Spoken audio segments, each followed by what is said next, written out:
ఎలా మాట్లాడాలనేది ఈయన చెప్పలే. తిట్టాలే, మా దగ్గర 10 కోట్లు తీసుకోపోయారు ఇచ్చినామని.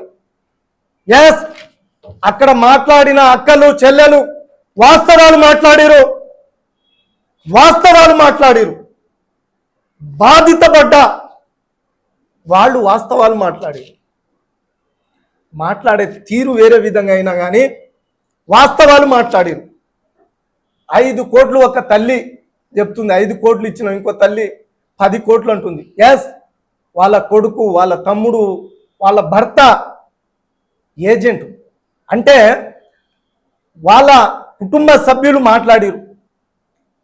50 మంది నుంచి 100 మంది నుంచి మనిషికి 2 లక్షలు అప్పు తెస్తే 5 కోట్లు అవుతుంది, 10 కోట్లు అవుతుంది. వాళ్ళ డబ్బులు అందరికీ తిరిగి ఇవ్వాల్సింది ఏజెంటే. ఈరోజు ఏజెంటే బలి అయిపోతుండు. కానీ